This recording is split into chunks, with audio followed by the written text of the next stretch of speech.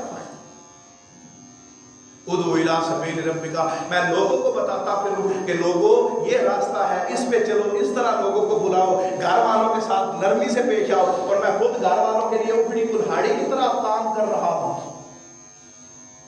پہلے آقا علیہ السلام کی سیرت یہ ہے کہ آپ نے خود کو 40 سال غار حرا میں پیش کیا تیار. ادعو الی سبیل ربک, اپنے آپ سے تیار, خود کو اس کے لیے پیش کر. برائی سے روکنا ہے تو پہلے خود رکو, نیکی کی طرف بلانا ہے تو پہلے خود نیکی کی طرف آؤ. اس کے بعد آقا علیہ السلام جب گھر گئے تو آقا علیہ السلام نے اعلان نبوت جا کے اس چوٹی پہ نہیں کیا, عام اعلان نہیں کیا, بلکہ اسلوب دیکھیں دعوت کا یہ تھا. آپ گھر آئے, سب سے پہلے آپ نے اپنی بیوی حضرت سیدہ خدیجہ کبریٰ سلام اللہ علیہا کو دعوت دی کہ اپنے گھر میں دعوت دی. آج ہم گھر کے اندر نہ اپنی بیوی کو دعوت دے سکتے ہیں نہ بچوں کو دے سکتے ہیں. ہماری دعوت کے آگے سیدھی مجمع میں شروع ہوتی ہے. ادعو الی سبیل ربک, بلاؤ پہلے گھر والوں کو بلاؤ. جو آپ مجمع میں کھڑے ہو کے اعلان کرتے ہیں پہلے جا کے اپنے گھر والوں سے پوچھو کہ میں کیسا ہوں. یہ جتنے مولوی شور ڈالتے نظر آتے ہیں, کبھی ان کے گھر والوں سے پوچھیں, آپ کو رنگ پتا جائے گا. یہ جو بڑے آگے ممبروں پہ اسٹیج پہ ساری باتیں کرتے ہیں, کبھی ان کے گھر سے پوچھیں. ہمارا تو اللہ رب العزت کروڑوں رحمتیں نازل فرمائے ڈاکٹر طاہر القادری پہ ایک حلقہ محسنین ہے تحریک منہاج القرآن کے ضمن میں. اس کے اندر ہفتہ وار نصاب آتا ہے, اور اس کے بعد ہر بندے سے 3 نمبر, ایک دوست کا, ایک گھر والوں کا, ایک اس کے احباب کا, ان کے 3 نمبر ہم نے مرکز دیے ہوتے ہیں. ہر ہفتے مرکز ان 3 نمبروں میں سے کسی 2 نمبروں پہ کام کر کے ہمارے احباب پوچھتے ہیں کہ کیا یہ پچھلے ہفتے سے کچھ بہتری نظر آئی ہے یا ویسے کا ویسا ہے. گھر والوں سے یا دوستوں سے یا جن کے ساتھ کام, ان 3 میں سے 2 سے ضرور پوچھتے ہیں بتاؤ بھائی یہ پچھلے ہفتے کیسا تھا, آپ کیسا ہے, کوئی بہتری آئی ہے یا صرف دین کی دعوت ہی دیتا ہے. اس کی طبیعت میں کوئی نرمی بھی آئی ہے یا صرف شور ہی ڈالتا ہے. پہلے خود کو تیار کرو بھائی, پہلے خود کو اس قابل کرو کہ لوگوں کے سامنے دین رکھ سکو. ادعو الی سبیل ربک, اپنے آپ سے آغاز کرو. فی انفسکم افلا تبصرون, اس کو اپنے اندر جھانک کے دیکھو, اس کو پہچانو, اس کے راستے کو اپنے اندر, لوگوں میں تلاش نہ کرو. انصاف کے پیمانے اپنے ہاتھ میں نہ لو کہ تو کافر, تو جہنمی, تو فلاں, تو فلاں, تو فلاں. یہ فیصلے خدا پہ رہنے, اس کو اپنے اندر تلاش کرو, دیکھو وہ تمہارے اندر کہاں ہے. نہ تم آپ راوی لے من حمل, وہ تمہارے اندر تمہیں مل جائے گا. من عرف نفسہ فقد عرف ربہ, بڑا معروف قول ہے. پہلے اپنی پہچان کرو, رب کی پہچان. پہلے خود جان کہ اس کا راستہ کون سا ہے, اس کے بعد پھر اپنے گھر کو. آقا علیہ السلام نے سیدہ خدیجہ کبریٰ سلام اللہ علیہا آپ کو دعوت دی. اس کے بعد پھر آقا علیہ السلام کے پاس آپ کے چچا دار بھائی حضرت مولا کائنات حضرت علی کرم اللہ وجہہ قریب آئے, انہیں دعوت دی. اب دعوت کا دائرہ بڑھ رہا, پتا چلا پہلے گھر والے, پھر اقرب کے تحت قریب سے قریب والے, اس کے بعد پھر آقا علیہ السلام نے اپنے دوست احباب حضرت سیدنا صدیق اکبر رضی اللہ تعالی عنہ اور آپ نے اپنے احباب کو, دوستوں کو دعوت دی. پھر اس دائرے سے نکل کے آپ نے قریش مکہ کے جو اپنے قبیلے کے لوگ تھے ان کو جمع کر کے دعوت دی. اس کے بعد آپ نے اپنے علاقے محلے میں مسجد حرام میں جا کے خانہ کعبہ میں دعوت دی. جب اس سے دعوت بڑھ گئی تو اس کے بعد کبھی والے آقا نے جا کے اس پہاڑی پہ دعوت دی. یہ سارے رستے